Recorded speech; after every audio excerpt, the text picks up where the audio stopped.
अच्छा लगे तो हमारे YouTube चैनल को सब्सक्राइब करें।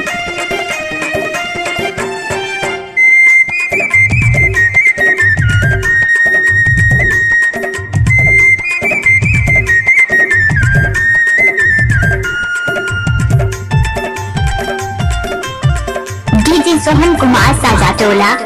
तुम्हारी माया दे गोरी वो है कर्मा दरिया गाबुना, कर्मा दरिया गाबुना।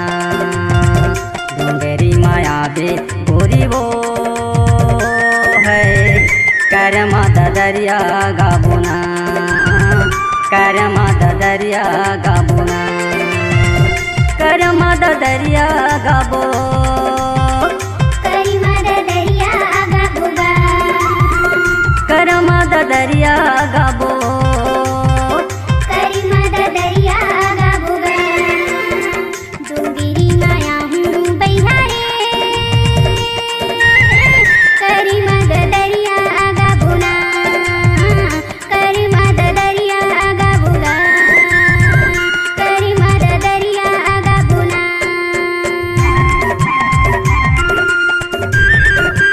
आपका नाम क्या है? Mix by DJ Sohan Kumar Dhurve.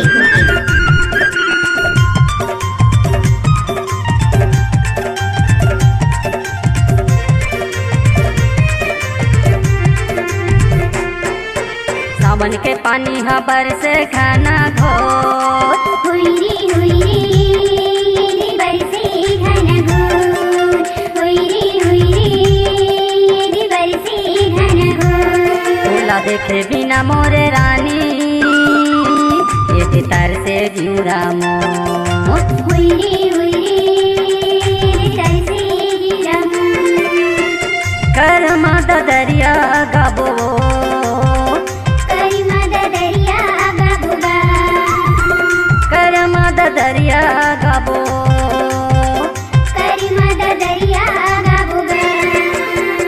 डूंगेरी माया हूँ बैहारे,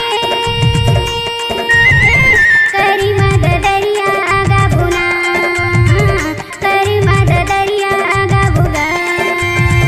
तुम्हारी माया बे गोरी वो है कर्मा दरिया गाबुना, कर्मा दरिया गाबुना। आप सुन रहे हैं सोहन कुमार साजा टोला वाले का मिक्स किया हुआ गाने।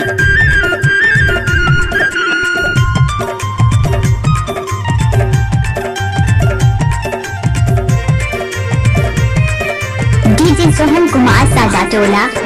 घर बनाए के चकुरिया हो, हुई रे कैसे कुरिया गा, हुई रे कैसे कुरिया गा। माया बढ़ के मायारू झन जाबे दुरिहाऊ, हुई रे नहीं जाऊँ दुरिया गा। कर्मा दरिया गाबो, कर्मा दरिया गाबोगा, कर्मा दरिया गाबो, कर्मा दरिया गाबोगा। डूंगेरी माया हूँ बैहारे,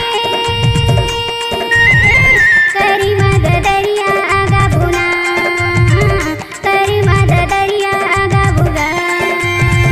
तुम्हारी माया दे गोरी वो है कर्मा दरिया गाबुना, कर्मा दरिया गाबोना, कर्मा दरिया गाबुना। डीजे सोहन